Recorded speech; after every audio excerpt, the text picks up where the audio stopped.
This video describes the leading method for determining absolute configuration of a chiral non-racemic secondary alcohol or primary amine by derivatizing it and analyzing the chemical shift differences by proton NMR.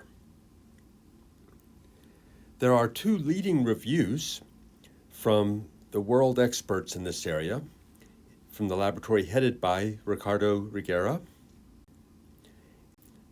There is also a highly recommended experimental protocol published by the Hoy Laboratory in 2007.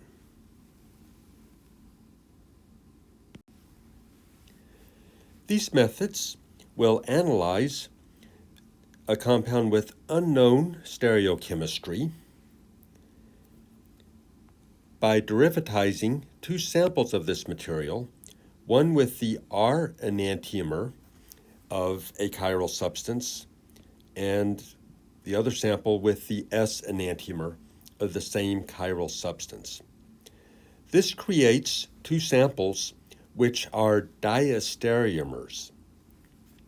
And since diastereomers are distinguishable by nuclear magnetic resonance spectroscopy, we can often see differences in the chemical shifts for the two diastereomers.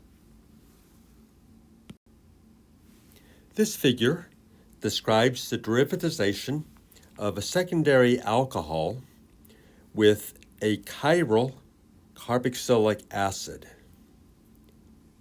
These compounds were first developed by Harry Moser's laboratory at Stanford about 50 years ago, and they were used simply to determine the enantiomer ratio.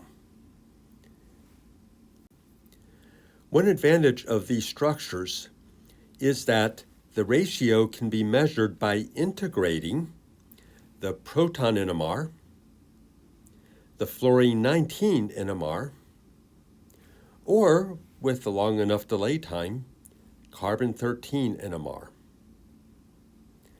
And the two diastereomers of the MTPA esters tend to give distinguishable chemical shifts by at least one of those three methods.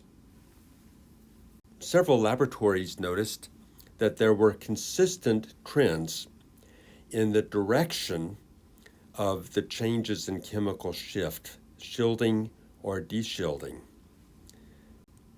And models were developed to explain these results and to use them as a predictive tool for assigning absolute stereochemistry. The Nature Protocols paper shows the following models that have been used to predict stereochemistry from the diastereomeric MTP esters. I will emphasize that these are simply models with limited physical support behind them, although it is fairly well established that the carbon-hydrogen bond in a secondary alcohol-derived ester tends to be collinear with the carbonyl carbon. The model is based on a proposal that the trifluoromethyl group and the carbonyl group are syn periplanar or eclipsed. The model then proposes that the face of the phenyl ring exerts a shielding interaction on one of the substituents attached to the carbonyl carbon, and that can be depicted in a few different ways. The experiment with the S enantiomer of the MTPA ester provides validation and a control for the other experiment with the R MTPA ester.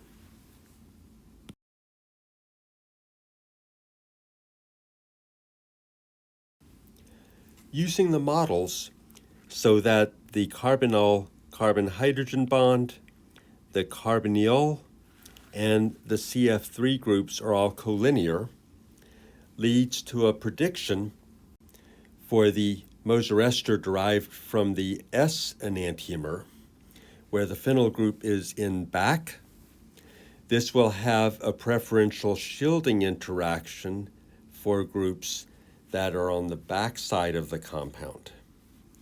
And in the complementary sense, with the ester that has the R stereochemistry at this position with the phenyl group in front, the shielding interaction is now on the groups in the front of the compound. And there's a formula that is generally derived where one typically takes the frequency values and subtracts from the S value the result from the R, MTP ester. You can see that these effects tend to extend for some distance from the alcohol position that has been functionalized.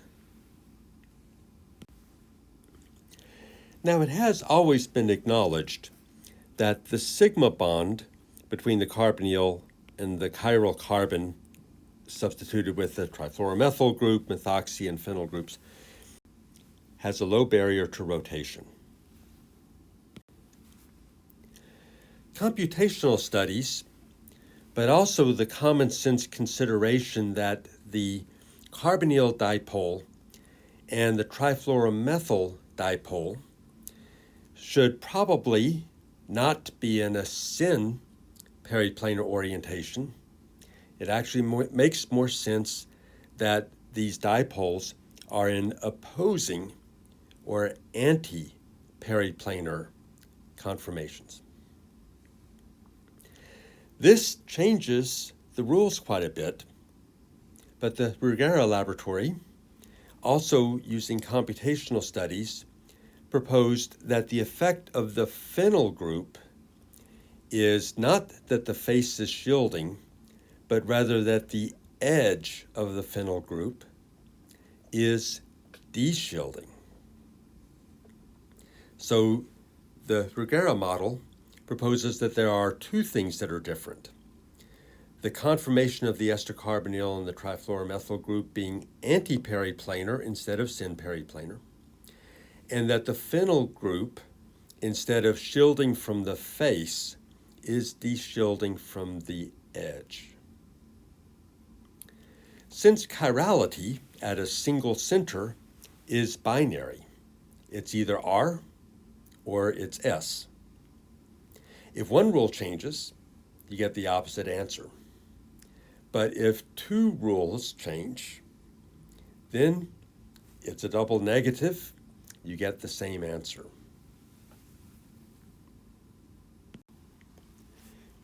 Historically, this work was preceded by derivatization with methoxy phenyl acetate esters. And the common name is the mandylate as mandelic acid derivatives. In this case, the consensus model is that the methoxy group is syn-periplanar to the carbonyl group, and that the effect of the phenyl group is shielding. The disadvantage of the methoxyphenyl acetate method is that there is enolizable chiral center. And so the ester or the acid precursor can slowly racemize upon storage or even in the course of ester preparation. One of the advantages, however, is that the phenyl group can be easily extended. So if you want a more extensive effect, instead of phenyl, you can have an anthracene group. And now there are 3 rings that are presenting a large shielding environment. This approach has also been applied to determining the absolute configurational assignment of primary amines that are attached to a chiral center. There is more consensus on the models, but in general it's also observed that the MTPA with the trifluoromethyl group is not as generally useful as the MPA amides. The conformational models in this particular case are justified by the likelihood of hydrogen bonding, intramolecular hydrogen bonding from the methoxy oxygen to the secondary amide hydrogen. I'll show how this works with a specific example from my laboratory from a few years ago. You put a small amount of the alcohol in each of 2 NMR tubes, mix in some deuterated pyridine, add in a couple of drops of the S enantiomer of the acid chloride in one tube, the R enantiomer of the other enantiomer in the second tube. Let this stand overnight. When you come back the next day, you actually have the MTPA ester as a solution in CdCl3. In the cases that we reported, we compared outcomes for the groups shown to the left of the carbonyl and then to the right of the carbonyl. And we can see that on the left, the R-Moser ester gives a relatively shielding effect compared to the S ester. We ignore H5, position that is actually functionalized, so just ignore that, other than to establish that the ester has formed. For the S-Moser ester, we now see a shielding effect on the other side. This slide shows how the popular Hoy model gives the same result as the Regera model, which may be more scientifically valid. If we consider the shielding effect from the R MTPA ester, and then add in substituents where we saw shielding on the side that had the alkene from the R, and from the S, we saw shielding for the portion that contained the ethylene connector to the alkyne. This corresponds to the assignment that we had for the stereochemistry of the secondary alcohol.